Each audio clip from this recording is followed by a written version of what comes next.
All right, so the big news this week is on Thursday, Dr. Christine Ford is going to appear before the Senate Judiciary Committee for a 10 o'clock meeting. She's going to testify.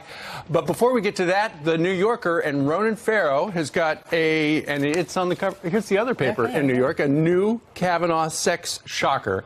Ronan Farrow apparently has spoken to a woman by the name of Deborah Ramirez, who was a freshman at Yale with Mr. Kavanaugh, and she alleges there was a drinking game. Mr. Kavanaugh allegedly exposed himself to her. However, there are a lot of things that are unknown. For instance, the New Yorker could not confirm with any of the eyewitnesses that she named whether or not it happened. And she admits that her memory is foggy because she was drinking. Yeah, and apparently she'd spoken extensively with her attorney about whether she should come forward or not, because she knew if she does have to go in front of the Senate, then she's going to have to really be talking a lot and talking about the holes in her story because of her drinking that Yeah, and by the way, she's been through 6 background checks, high school, college, and now all of a sudden this emerges as Brett Kavanaugh. But Dino Ewing, Louisa Gary, Dan Murphy, all disputed Ramirez's account. Quote, "We were the people closest to Brett Kavanaugh during his years at Yale. He was a roommate for some of us. We spent a great deal of time with him, including the dorm where this incident took place. They said it did not take place." Here's a quote from the New Yorker. Ramirez acknowledged that there are significant gaps in her memory, because she was drunk that night of the evening, and that if she ever presents her story to the FBI or members of the Senate, she will inevitably be pressed on her motivation for coming forward after so many years and questioned about her memory, giving her drinking at the party. Keep in mind, this woman is calling for the FBI to investigate, as are a number of top Democrats. They say, look, we can't have the vote until we thoroughly investigate it. Meanwhile, the White House says this is the latest in a coordinated smear campaign. The claim is denied by all those who were said to be president. And the White House is standing behind Mr. Kavanaugh. Yes, they are. And the statement from him this morning, he says, this alleged event from 35 years ago did not happen. The people who knew me then know that this did not happen and have said so far. This is a smear, plain and simple. I look forward to testifying on Thursday about the truth and defending my good name and reputation for character and integrity I've spent a lifetime building against these last-minute allegations. And that's just it. The timing, is this a drip, drip, drip?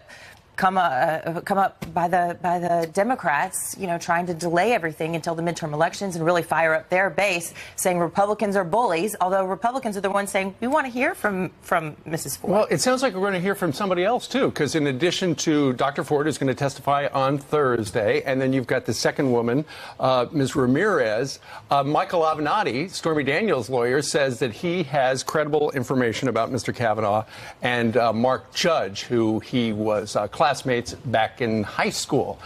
And some of the allegations are in the paper today, and they are disgusting. Brett Kavanaugh also said, by the way, if this helps, I'll release my schedule for 1982 between the camps I was at and between what I was doing with college visits. I don't even know if I had time even to go to a party like this. So we'll look forward to hearing from him.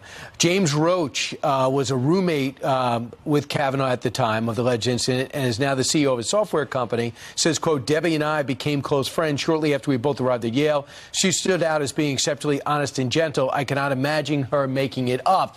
But the question is, you have people who say it didn't happen. You have other people say it doesn't sound like her to make it up. So is this enough? You wonder why if this meant so much and it was so damaging, which allegedly it has been, why wouldn't it come out earlier? Why at this point? Why will 4 Dems know about it, 2 Dems investigating it, but the chairman of the Judiciary Committee didn't even know about it until yesterday when Ronan Farrow broke it? And that Senator Chuck Grassley has spoken out, too. He says this: yet again, Senate Democrats actively withheld information from the rest of the committee only to drop information at politically opportune moments. It increasingly appears that they are more interested in a political takedown than pursuing allegations through a bipartisan and professional investigative process. Of course, we will attempt to evaluate these new claims. Meanwhile, Dianne Feinstein, the senator who Charles Grassley said has broken the rules, said this: Thursday's hearing should be canceled in light of a disturbing new allegation of sexual misconduct against Brett Kavanaugh. The FBI must investigate all allegations. Why would you cancel Thursday? Because there's another allegation Sunday, you cancel Thursday? You shouldn't actually start moving forward? It's all about politics, and it's all about now, given this new ammunition for the Democrats, they are trying to delay Mr. Kavanaugh's confirmation. They would love, and the vote total right now, I think it's uncertain. You don't know exactly how it's going to go.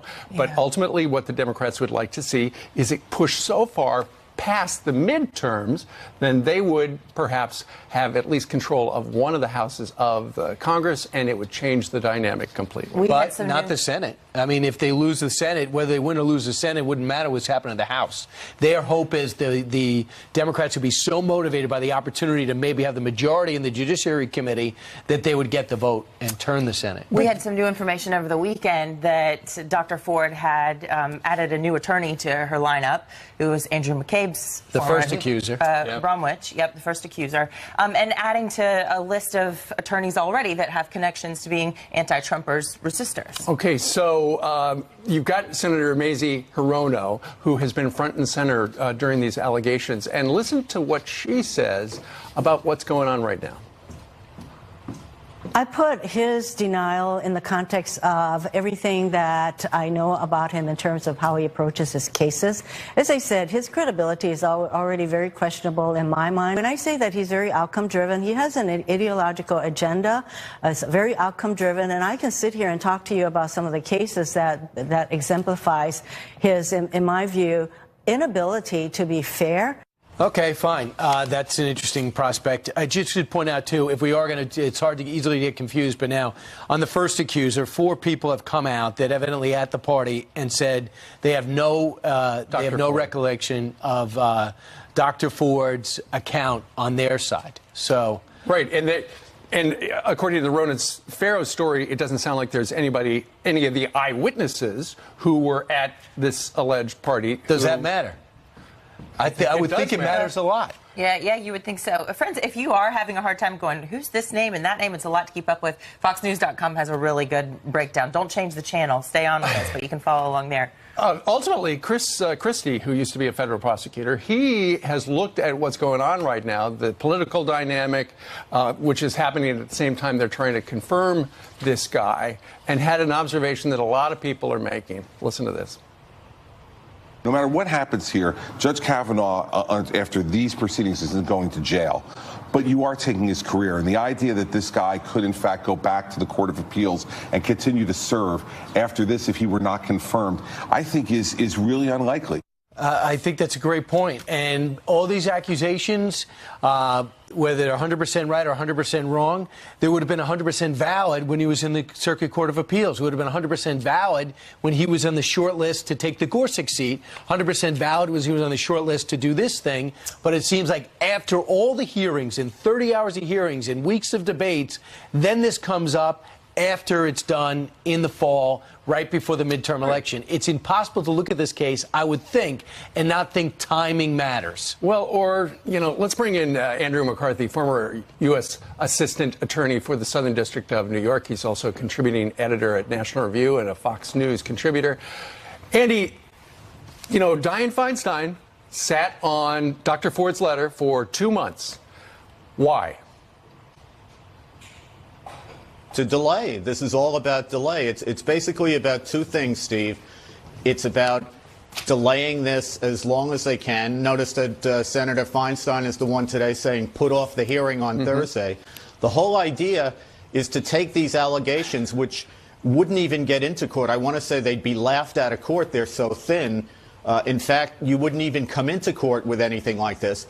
But the idea is to say, these are very serious allegations. They need to be investigated by the FBI to delay this.